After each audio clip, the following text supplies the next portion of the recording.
This is an examination of the hidden human condition. This is the Hidden Killers Podcast. With Tony Bruschi. That it is. And we're doing open lines, your opinions and thoughts on the cases that we're 888-5-KILLER, 888-554-5537, the phone number to weigh in with your thoughts on anything that we're talking about.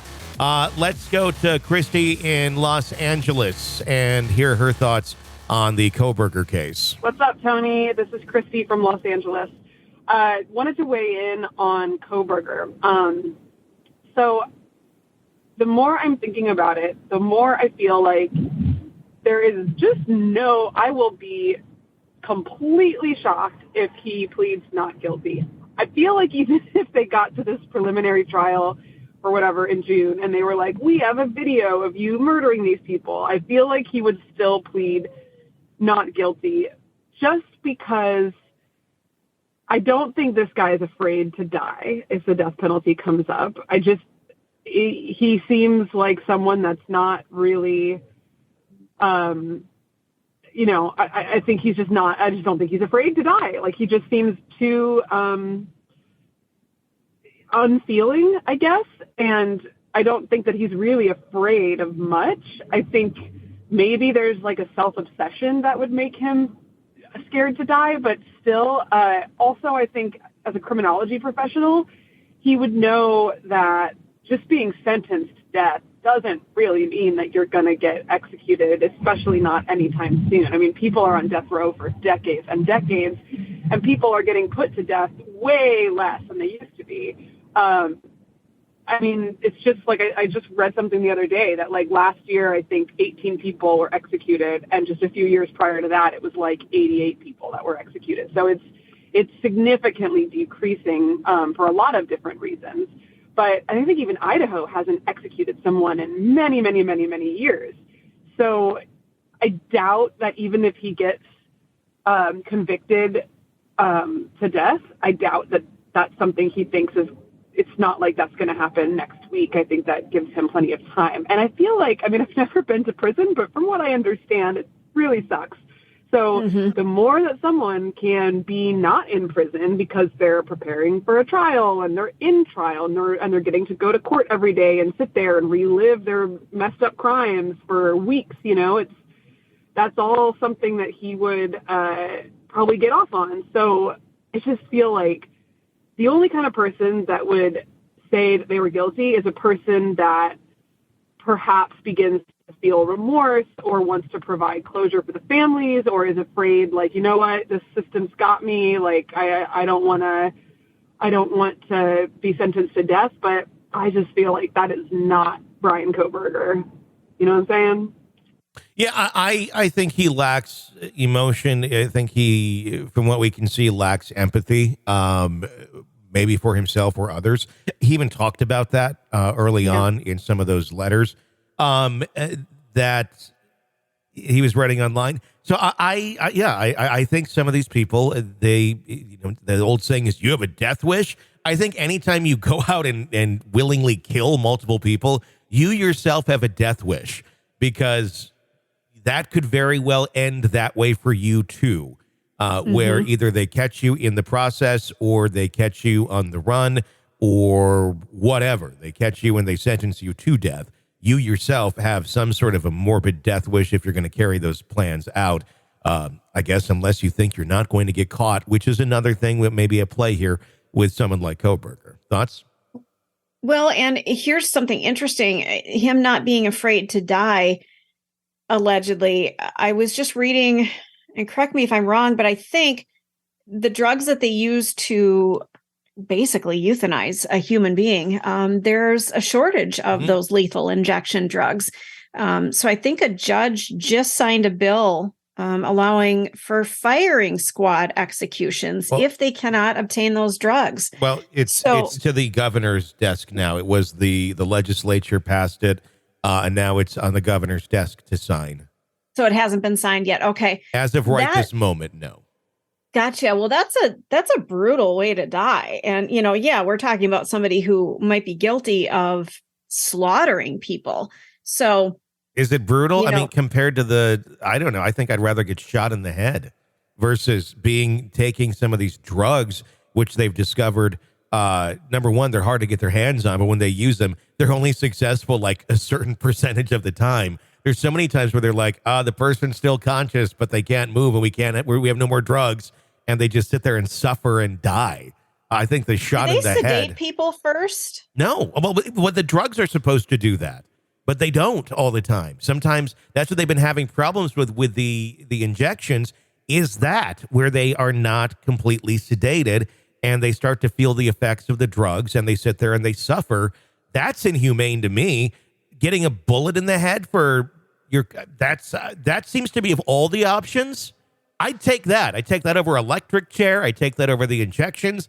I'd take that over anything. What you run into more with that is the fact that you could be traumatizing a living human being who did nothing wrong, but that's their job. Yeah, no, I get that. And don't forget, though, with a firing squad, they're not putting a gun to their head. They put them up against a wall, and there's like 5 or more people that shoot at them. Yeah, so, one of them has a blank, and the other one's one has a bullet. And they shoot right at the heart. Hopefully, they're really a good shot. You don't want somebody to drop and still be alive, but I mean that's brutal too. So, is it a shot at the heart or the head? At the heart. Oh, usually. Okay, well, I would want it in the head if I were. That way, you're out. That way, the bullet goes into the brain. You're done. I think the heart is almost, that's, to me, seems a little more inhumane, knowing what we know about physiology and our bodies. You could still be living for a couple minutes there when your heart's, stopped pumping, but right. You're no, shot in the head. That's, I think, the most humane way to do it. And it may, look more archaic, but I think when you're talking about the actual reaction that the person who's dying is having, I don't know of a more, I don't know. I mean, other than blowing the person up, yeah. I don't know exactly what would be the easiest and the least possible painful option than just blow their brains out. Then they're gone. It's done. Nobody's feeling anything anymore. Hopefully not. Well, yeah. I mean, I don't know if their brain's gone, but it's I don't know. We look at these from weird angles instead of just factual angles of how things work, and it's more so protecting the living and their own feelings and their own remorse or guilt than an actual just dealing with the problem itself.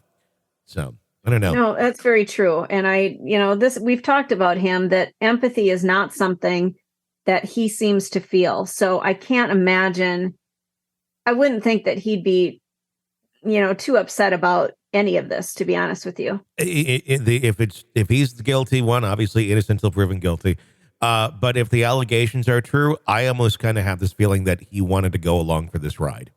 Yeah. He knew how this was going to go. And like our caller said, like Christy said, he's a criminology student. He knew exactly if he was totally the one who did this, he knew how this was going to end. Yeah. I think either he thought he would never be caught, yep. or if he is caught, it's just part of the thing. And then he gets to experience that end of it. I don't think there was a negative or a bad way that this would end in his mind. Just me speculating, but I think he was ready for whatever and wanted to experience all of it. Whether him getting away with it and continuing living life, and who knows, maybe doing more, or getting caught and then experiencing a trial and experiencing all of the attention, all of that. Let's go to another call on Kohberger and hear what they have to say. Hi, my name is Kathy Zuniga from Ontario, Canada. I'm just calling because I think that Bryan was actually trying to set up the food delivery person.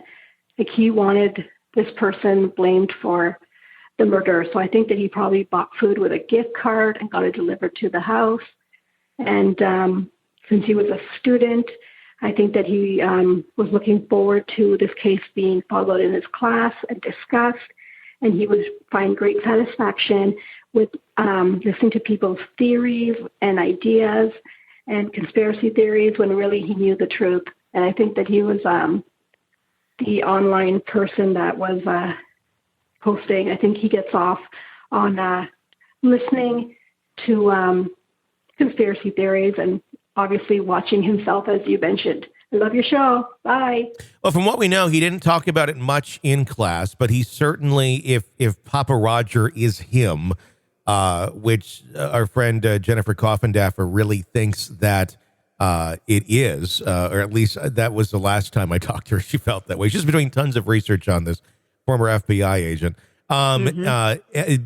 But so he was certainly doing that aspect of it, of trying to discuss and kind of hear people's theories and leave little breadcrumbs here and there.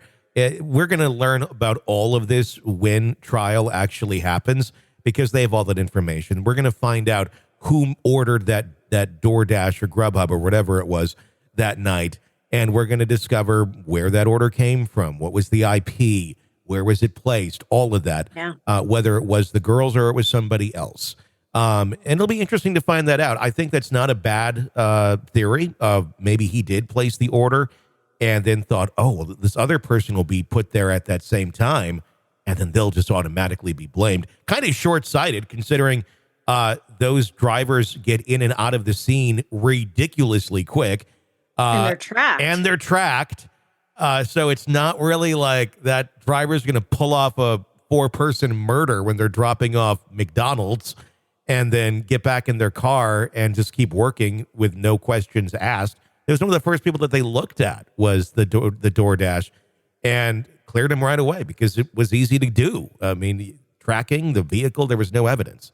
But I wouldn't be surprised if that was kind of a nearsighted attempt at placing blame somewhere else, because I think Kohberger is as smart as he is at some things, and I know people hate saying that, but I think that he is intelligent at some things. Oh, yes. But he's not intelligent socially. He's not intelligent in the ways of actual navigating life, which is clear from the stories that we have heard about his interactions with other people. That's not his strong suit. But can he be very strong, book smart, as we used to call it? Yes, I think he's very book smart strong. However, book smart strong does not translate into real life strong. In fact, it translates into be very awkward most of the time. So, well, and we know that a lot of really, really bright people, including geniuses, have been serial killers. Mm-hmm. Yeah. So, that precedent has been set. It takes a certain type of brain, and I think a lot of times it takes a certain type of intelligence to pull some of these things off. He didn't pull it off very well at the end of the day. He thought, or we all thought, they had no leads or no clues for many, many weeks into this, but they were following him from pretty much the beginning. So it wasn't that perfect of a crime. But he did plot out a lot of details, probably more than some would, but they were not bulletproof. This is an examination of the hidden human condition. This is the Hidden Killers Podcast. The Hidden Killers Podcast. With Tony Bruschi. You want to weigh in on this case or any of them that we are following? 8885-KILLER, 888-554-5537, the phone number to call and share your opinion and thoughts. We'd love to hear it.